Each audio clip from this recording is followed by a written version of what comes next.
Hello students, cell biology के paper में आज हम जिस ऑर्गेनल्स के बारे में अध्ययन करेंगे उसका नाम है सिलिया एंड फ्लैजेला। ये दोनों ऑर्गेनल्स स्ट्रक्चर में थोड़ा बहुत डिफरेंस है और फंक्शन दोनों का समान है और कुछ स्ट्रक्चर इनकी मिलती जुलती है। इसी कारण इनको हम दोनों को एक साथ ही लेके चलते हैं, सिलिया एंड फ्लैजेला। पूर्व के एक वीडियो में सिलिया एंड फ्लैजेला के बारे में ब्रीफ में मैंने बताया था।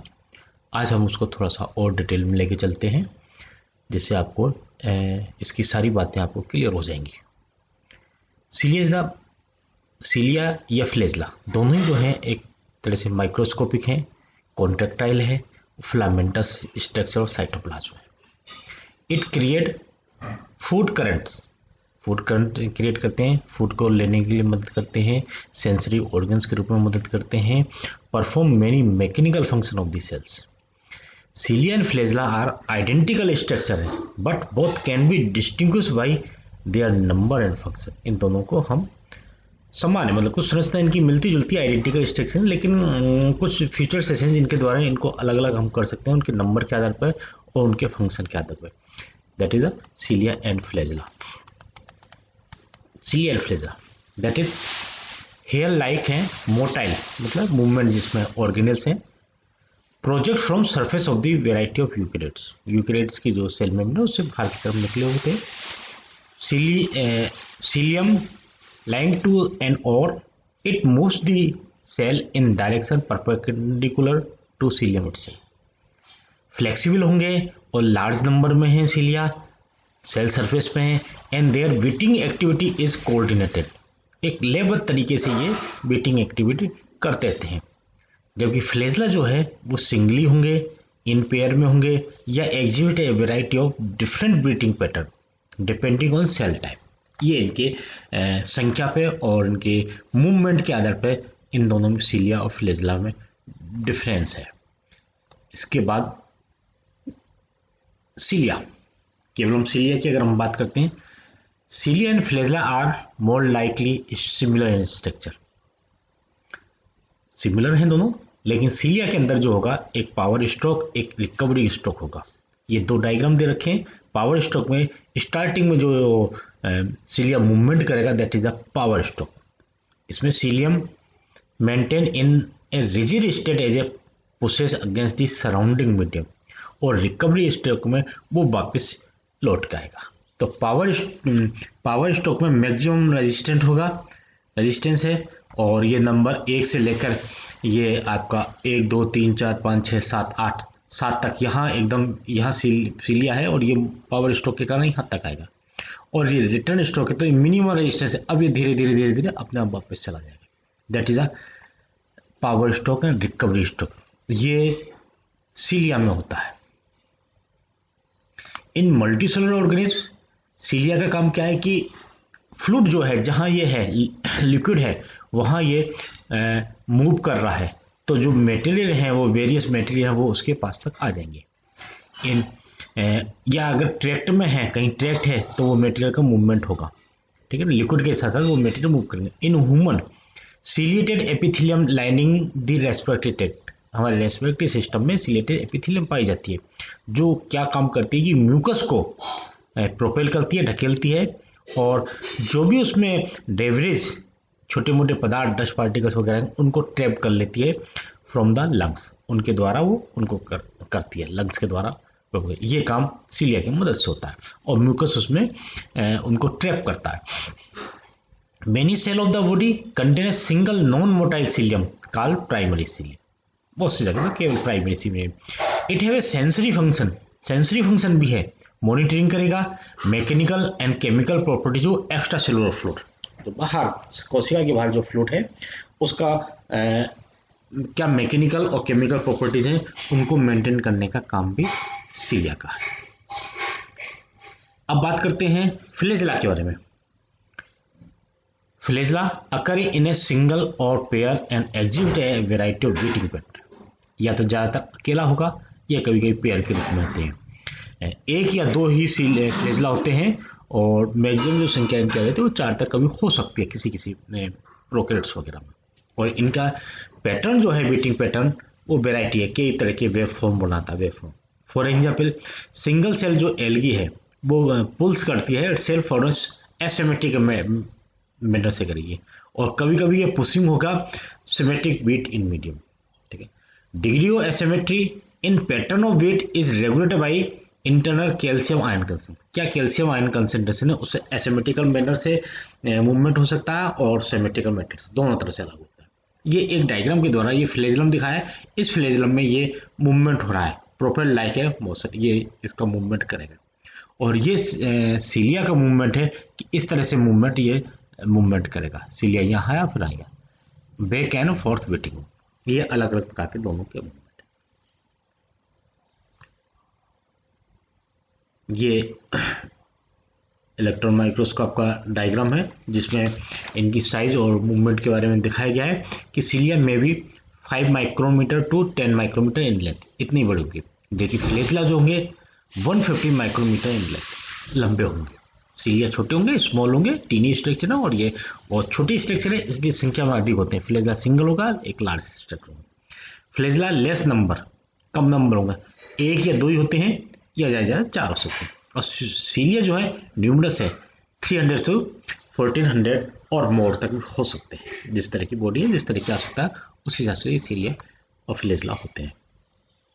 स्ट्रक्चर सीलिया फ्लेजला की दोनों की स्ट्रक्चर काफ़ी मिलती जुलती है, समान है, और जितना भी एंटायर सीलिया फ्लेजला का प्रोजेक्शन है जो बाहर निकला हुआ होता है, is covered by a membrane, एक मेम्ब्रेन के द्वारा कवर्ड है continuous with plasma membrane of the cells. Plasma membrane की इस तरह से मेम्ब्रेन उसी तरह से ये कवर्ड होता है और डबल मेम्ब्रेन स्ट्रक्चर ही होती है।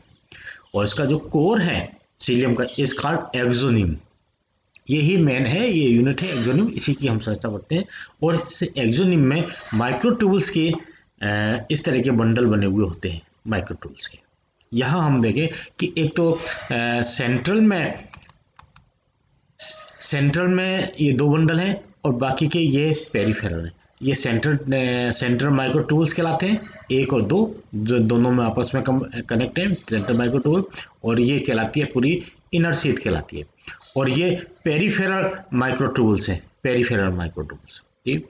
और इस पेरिफेरल माइक्रोट्यूबुल्स में ये 2 ट्यूबुल्स होते हैं जिसमें ये इस रेडियल स्पोक से जुड़ा हुआ है, ये ए बंडल कहलाता है, ए माइक्रोट्यूबुल जो कंप्लीट होता है, और ये बी माइक्रोट्यूबुल जो है ये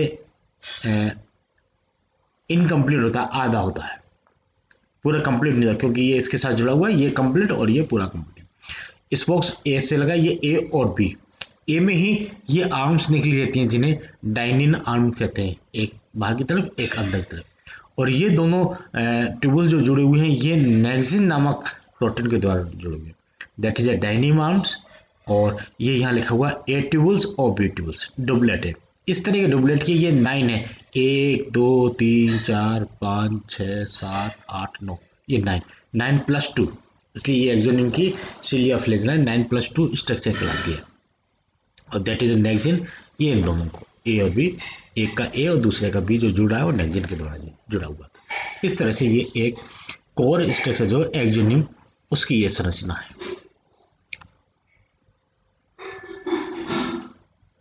एक्सोनिम ऑफ मोटाइल सीलियम और फ्लेजला 9 पेरिफेरल डबलेट्स हैं और microtubules surrounding central pair of singles microtubules, ठीक है, नोन एज 9 + 2 है।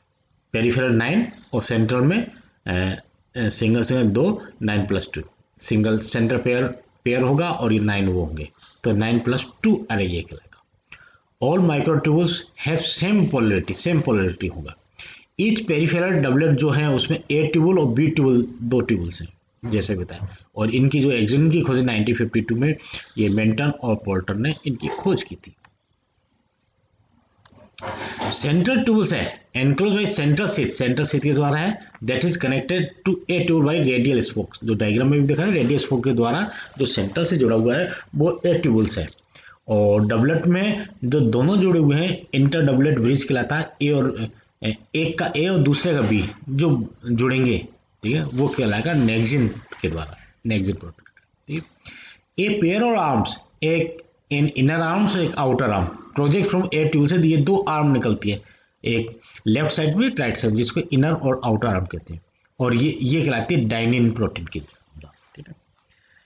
इसके साथ ही सीलिया फ्लेजला का जो इमर्जेस होगा, जो बनता है, वो वेजल बॉडी कहलाती है। जहाँ से ये बनते हैं वो वेजल बॉडी सेंट्रियोल्स के द्वारा बनती है।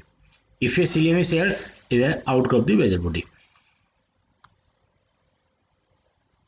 That is a cross section of cilia flagella, जो डायग्राम में भी दिखाया था उसी को इन्होंने यहाँ हम इसको दोबारा दिखा रहे हैं, जिसमें ये सेंटर पेरिफेरल है, सेंटर माइक्रोट्यूब्यूल्स है, और ये पेरिफेरल माइक्रोट्यूब्यूल्स 9, ये दो के जोड़ में एक पेयर यहाँ और ये, तो इसलिए 9+2 9 है ये, और +2, ठीक है।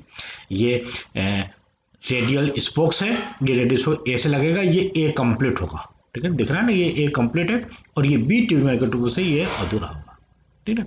और इसी ए से ये इस तरह की एक इधर आउटर साइड में, एक इनर साइड में 2 आर्म लगी होंगी, ठीक है ना। ये जो आर्म कहलाती हैं, ये आउटर डाइनिंग आर्म, और ये inner dynein, that is inner dynein arm कहलाएगी, ठीक है। और ये एक माइक्रोट्यूब्यूल से ए और बी, और दूसरा माइक्रोट्यूब्यूल से ए और बी, इन दोनों के बीच जो कनेक्शन है ये कहलाएगा नेक्सन, ये नेक्सन कनेक्शन। इस प्रकार से ये इनकी स्ट्रक्चर ये होती है। एक्सोनिम, जो एक्सोनिम कॉमन स्ट्रक्चर कह रहे हैं, इसकी लेंथ जो होगी वो माइक्रोन टू मिलीमीटर तक होती है, और ये इनका ये इतना डायमीटर और इतना ये रहता है। Axoneme is surrounded by an outer ciliary membrane 19 angstrom thick membrane. It is continuous with plasma membrane and compose of lipoprotein. जिस तरह के प्लाज्मा मेम्ब्रेन सेल मेम्ब्रेन होती है, उसी प्रकार की इसकी एक्सोनिम की मेम्ब्रेन भी होती है। That is the eukaryotic cilium. Eukaryotic cilium का दोबारा डायग्राम दिखाया कि इस तरह से ये वेजल बॉडी हुई, that is the basal body, और ये जो बाहर निकला है तो ये इसके ये दैट इज द एक्सोनिम की संरचना हम यहाँ रिप्रेजेंट करते हैं, ठीक है। और वेजल बॉडी होगी, इस वेजल बॉडी में ये ट्रिपलेट होंगे। यहाँ गौर करने वाली बात है कि सेंट्रोल भी मैंने पुराने वीडियो में बताया था कि सेंट्रोल की जो फंक्शन है वो इस फ्लैजेलम या सीलिया का वेजल बॉडी बनाता है, और ये वेजल बॉडी में जो संरचना है वो ये ट्रिपलेट वाले की, इसलिए ये सेंट्रोल के लाइक, क्योंकि सेंट्रोल ने बनाया है इसलिए ट्रिपलेट स्ट्रक्चर। और यहाँ से निकलने के प्लाज्मा में आउटर ग्रोथ जो निकलेगा दैट इज अ सीलियम या फ्लैजेला, और उसकी संरचना वो इस तरह से होगी 9+2 के आधार पे, जो अभी हम पढ़ के आएंगे। प्लाज्मा मेम्ब्रेन होगा, outer dynein, inner dynein protein है, नेक्सिल प्रोटीन है, स्पोक साइड है, और फाइबर ए और बी है, सेंटर पेरिफेरल है, ये सारी चीजें ये 9+2, ये 9+3 की स्ट्रक्चर यहाँ देखने को मिली।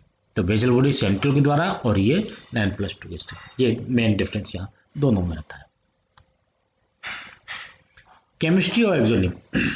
Microtubules and arms contain chemical like, कि इसमें किस कौन से प्रोटीन होंगे। ट्यूबुलिन प्रोटीन है, ये दीज प्रोटीन ज्यादातर ट्यूबुलिन है, जो ए ट्यूबुल बनना है, बी ट्यूबुल बनना है, ट्यूबुलिन ए और ट्यूबुलिन बी के द्वारा, ये सब ये soluble. Also contain about 10 soluble secondary, और कुछ छोटे मोटे सोलुबल प्रोटीन और होते हैं। इसके अलावा दूसरा है डाइनिन, मायोसिन लाइक प्रोटीन है, ठीक है ना। अकर इन आर्म्स, आर्म जो बननी है डाइनिन आर्म के लिए, और रेडियल लिंकेज है their attachment to core surface. ये डाइमेरिक प्रोटीन है एंड हैज एटीपीएस एक्टिविटीज रखते हैं, डाइनिन प्रोटीन, जिनके द्वारा इनको मूवमेंट मिलता है।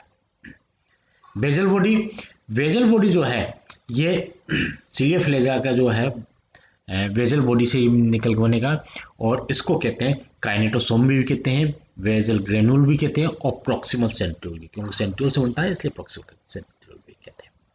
दे are structure similar to centriole से सिमिलर होती है 9+3 वाली। It is hollow cylindrical body and in protoplasm there are 9 groups of tubules.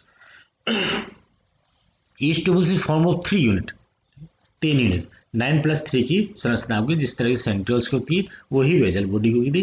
तो इसलिए जब भी हम सीलिया या फ्लेजेला की बात करते हैं तो एक्सोनिम और वेजल बॉडी ये 2 पार्ट आते हैं। तो वेजल बॉडी 9+3 सेंट्रियोल की समान संरचना होगी, और एक्सोनिम की 9+2 संरचना होगी, ठीक है, ओके। ये यूकैरियोटिक फ्लैजेलम है, जिसमें वेजल बॉडी है, फ्लैजेला है, और ये प्लाज्मा मेम्ब्रेन, आउटर मेम्ब्रेन, ये माइक्रोट्यूब्यूल्स की ये संरचना हम देख चुके हैं। और एक सीरियली रूटलेट्स को यहाँ हम छोड़ देते हैं। Intraflagellar transport, movement of particle in space between the peripheral doublet and surrounding plasma membrane is called intraflagellar transport. जो हमने अभी संरचना दी एक्सोनिम की, तो वहाँ पेरिफेरल डबलेट्स हैं और सराउंडिंग प्लाज्मा मेम्ब्रेन है, उनके बीच में भी इंट्राफ्लेजल ट्रांसपोर्ट होता है। It is responsible assembling and maintaining these organelles. इसके लिए वो ऑर्गेनल्स के रेस्पॉन्सिबिलिटी के लिए ये आईएफटी रहता है। IFT depend on activity of both plus and minus and दोनों एंड के। तो यह काइनेसिन 2 नामक प्रोटीन काम करता है जिसके द्वारा ये मूवमेंट होता है। ठीक है, ज़्यादा डिटेल में अपन को यहाँ जाना नहीं है, लेकिन हल्की सी जानकारी। डाइनिन आर्म जो है, हमने उस डायग्राम में बताई थी कि ए प्रोटीन ए ट्यूबुल से दाएं और बाएं, जिसे आउटर और इनर आर्म कहते हैं, वो डाइनिन प्रोटीन से बनी होती है, इसलिए डाइनिन आर्म कहते हैं। और ये जो आर्म है, जैसे एक्सपेरिमेंट के द्वारा ये प्रूफ हुआ कि स्पर्म टेल जो है एक्सोनिम की, devoid of its overlapping membrane, is still capable of normal sustain beating in presence of magnesium ATP. Magnesium ATP के द्वारा ये डाइनिन आर्म ही उनको ये मूवमेंट के लिए कैपेबल बनाती है। These protein responsible for conversion of chemical energy of ATP into the mechanical energy of cellular locomotion called dynin। ये डाइनिन प्रोटीन करता है इस एटीपी की कीमत को मैकेनिकल एनर्जी में कन्वर्ट करता है। इट वाज आइसोलेटेड 1965 है, गिब्बन्स के द्वारा ये आइसोलेट किया गया डाइनिन प्रोटीन और इसको कहते हैं सिलियरी एक्सोनेमल डाइनिन भी कहते हैं। और इन्होंने ही गिब्बन्स ने ये बताया था कि एटीपी मॉलिक्यूल्स के द्वारा किस तरह से ये केमिकल एनर्जी मैकेनिकल एनर्जी में चेंज होगी। Dynein molecules contain of 3 heavy chains, 3 heavy chains के द्वारा डाइनिन मॉलिक्यूल्स बना हुआ है, and A number of intermediate and light chains. Each dynein heavy chain is composed of a long stem, a wheel shape head and stock. ये इस तरह का ये ग्लोबुलर हेड है, हेवी चेन है, स्टेम है, और ये light, that is a light chain और हेवी चेन, ये माइक्रोट्यूब, ये स्टाक, ये इस तरह की 2 चेन ये जुड़ी हुई है, माइक्रोट्यूब जुड़ी हुई है 2 चेन इस तरह। ये डाइनिन मॉलिक्यूल्स की चेन जो लेफ्ट और राइट या इनर या आउटर हो सकती है। Mechanism of ciliary Flagyl locomotion, इनका लोकोमोशन कैसे होगा, कैसे मैकेनिज्म होगी? तो कंट्रैक्शन ऑफ मसल्स रिजल्ट, जैसे मसल्स में होती है स्लाइडिंग होती है, एक्टिन जो फिलामेंट में स्लाइडिंग मूवमेंट करता है, और ओवर एडजेसेंट मायोसिन फिलामेंट में मसल्स के फिजियोलॉजी हम पढ़ते हैं उस समय जिस तरह से होता है, उसी प्रकार से ये सिलियरी मूवमेंट होता है। तो यहाँ जो सिलियरी मोशन होगा वो स्लाइडिंग और adjacent microtubule doublets related to one another, एक दूसरे को डबलेट ऊपर नीचे जाते हैं और मूवमेंट होता है। और डाइनिंग आर्म जो है वो इनका क्रॉस ब्रिज करती है और इट जनरेट फोर्सेस, ये जनरेट फोर्स जनरेट करती है जो सिलियरी फ्लेजल मूवमेंट की, ये इनकी मैकेनिज्म रहती है।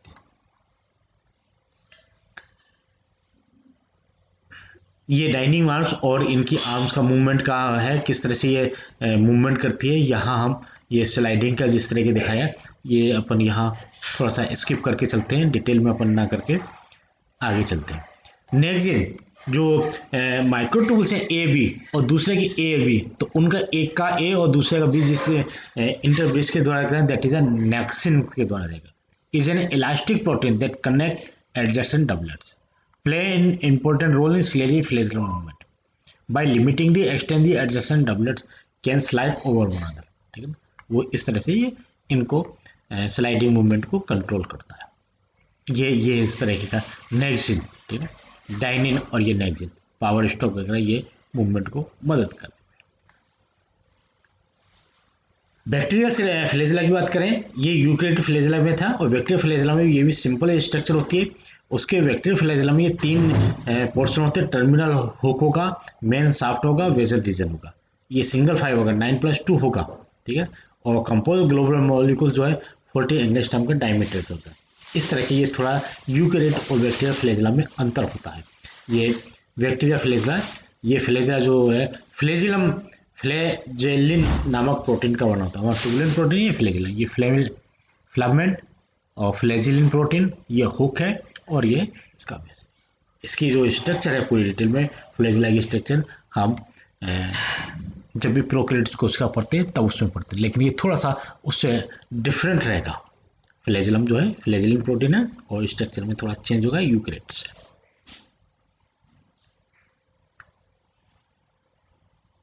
क्या डिफरेंस है प्रोकैरियोट फ्लैजेला और यूकैरियोट फ्लैजेला में? बैक्टीरियल फ्लैजेला जो कि प्रोकैरियोट फ्लैजेला स्मॉलर होगा और सिंपल स्ट्रक्चर होगी, जबकि यूकैरियोट में थोड़ा लार्जर होगा, कॉम्प्लेक्स स्ट्रक्चर होगी। ये मेड ऑफ प्रोटीन फ्लैजेलिन प्रोटीन का बना हुआ था, जिसकी इतनी 53 kDa सब यूनिट है, और ये ट्यूबुलिन माइक्रोट्यूबुल्स ट्यूबुलिन प्रोटीन का बना हुआ है, जिसका 9+2 अरेंजमेंट होता है। ठीक है, ट्यूबुलिन प्रोटीन है जिसका 9+2 माइक्रोट्यूबुल अरेंजमेंट है। प्रोकैरियोट में ये रोटेटरी मूवमेंट करता है और दैट इज यहाँ बेंडिंग मूवमेंट है। प्रोकैरियोट में प्रोटॉन ड्रिवन है, प्रोटॉन के द्वारा एनर्जी मिलती है, यहाँ इसको एनर्जी मिलती है एटीपी के द्वारा एनर्जी, तो अच्छा मूवमेंट होगा, अधिक एनर्जी मिलेगी यूकैरियोट को उसका। Function of cilia fledge that is important कि क्या क्या फंक्शन है इन दोनों के। पहला फंक्शन है सेल इन मूवमेंट मोशन, कि कोशिका को मोशन में गतिशील बनाने में पहला इसका फंक्शन है। तो ये क्या करेंगे, ये सेलुलर अपेंडेजेस हैं जो स्पेसिफिक मूवमेंट प्रदान करेंगे। फ्लैजेला कैपेबल ऑफ अनडुलेटिंग और रोटेशनल मूवमेंट करेगा with a whip like motion, और सिलिया विप लाइक मोशन करेगा, ये मूवमेंट करेगा। तो फ्लैजेला या सिलिया है, दोनों ही उस कोशिका को, प्रोकैरियोट कोशिका या क्या है, उस कोशिका को मोशन मूवमेंट करेंगे लिक्विड माध्यम में, तो उसके द्वारा वो मूवमेंट कर सकती है। ठीक, सेल दैट स्विम्स, कोशिका जो है यूकैरियोट फ्लैजेला एग्जिट विगलिंग और undulating movement to propel and entire cell. ठीक है, फॉर एग्जाम्पल सिंगल सेल जो प्रोटोआ है वो फ्लैजेला का उपयोग करते हुए स्विम करेंगे, एक्वेटिक में मूवमेंट करेंगे, फॉर फूड के लिए जा सकते हैं। इसी प्रकार से रिप्रोडक्टिव सेल्स है यूज फ्लैजेला फॉर लोकोमोशन, जैसे स्पर्म्स वगैरह वो इस फ्लैजेला के द्वारा ही मूवमेंट करके ओवा तक पहुंचते हैं, that is the swimming. Bacteria motor और टेल लाइक एक्सटेंशन जो है बैक्टीरिया फ्लैजेला का connect through a hooked segment of protein that generate torque. This motor rotate the entire filament which moves the bacteria. ये bacteria motor में इस तरह से होता है और बैक्टीरियम का मूवमेंट होता है। एक है फंक्शन है सेलुलर डस्टिंग, डस्ट पार्टिकल वगैरह को रोकना। Group of cilia work together for study movement of the water, mucus and other extra cellular substances. For example human के जो रेस्पिरेटरी ट्रैक्ट में है उनमें स्पेशल सेल्स होती हैं जो सिलिएटेड एपिथेलियल सेल्स होती हैं, और इनका काम है they work together with goblet cell to keep lungs clean. Dust particle को म्यूकस के साथ कैप्चर करके बाहर निकालते हैं। सेलुलर डस्टिंग का काम इनका सिलिया का है। टैक्सिक का मतलब है कि taxic is a motile response to an environmental stimulus. Environment में जिस तरह के चेंजेस रहा है उसका जो स्टिमुलस है दैट इज अ टैक्सिस कहलाता है। और bacteria can respond to chemical, जैसे केमिकल के प्रति मूवमेंट है तो कीमोटैक्सिस कहते हैं, लाइट के प्रति है तो फोटोटैक्सिस, ऑस्मोटिक प्रेशर के प्रति है तो ऑस्मोटैक्सिक, और ऑक्सीजन के प्रति है तो एरोटैक्सिस, एंड टेम्परेचर है तो थर्मोटैक्सिस। तो ये जो टैक्सिस मूवमेंट है ये सारे के सारे जैसे बैक्टीरिया है, around half of all non bacteria are motile. Motility serve to keep bacteria in an optimum environment via taxic. ये टैक्सिक के द्वारा किस प्रकार चेंज है वो मूवमेंट कर लेगा कि केमिकल क्या है, ऑस्मो क्या है, ऑस्मोटिक प्रेशर क्या है, फोटो क्या है, टेम्परेचर क्या, उस आधार पर ये होगा, दैट इज अ टैक्सिक। ये टैक्सिक मूवमेंट भी इनमें देखने को मिलता है। Okay, thank you. आज हमने डिटेल में पढ़ लिया कि सिलिया फ्लैजेला में क्या अंतर है, उनकी स्ट्रक्चर क्या है, स्ट्रक्चर मेन किस प्रकार की है, और एक्सोनिम और बेसल बॉडी में क्या डिफरेंस है, यूकैरियोट फ्लैजेला और प्रोकैरियोट फ्लैजेला में क्या डिफरेंस है, और सिलिया फ्लैजेला के जो मेन फंक्शन है वो हमने कुछ अलग हेडिंग के आधार पे आपको बताया कि किस किस तरह से मोशन में है। और सामान्य जब हम पढ़ते हैं तो इसके फंक्शन केवल ये देख लेते हैं कि हम गमन में हैं, फीडिंग में हैं, रेस्पिरेशन में हैं, उत्सर्जन में हैं, प्रजनन रिप्रोडक्शन में है, परिसंचरण में है और मेंटेनेंस में। ये हम जनरली फर्स्ट ईयर के आपके टेक्स्ट बुक में लिखे हुए पढ़ते हैं। और यहाँ जो हमने फंक्शंस को देखा वो एक अलग रूप से हमने देखा कि सेल इन मोशन में है, स्विम करती है, बैक्टीरिया मोटर में है, सेलुलर डस्टिंग में है, टैक्सिक्स में, इस प्रकार से आज हम ये structure and function of cilia and bacteria, structure and function of cilia and flagella आज हमने पढ़ लिया। मुझे उम्मीद है कि इस पूरे वीडियो के द्वारा आपको ये समझ में आ गया होगा कि इसकी संरचना क्या है और फंक्शन क्या है। Okay, thank you.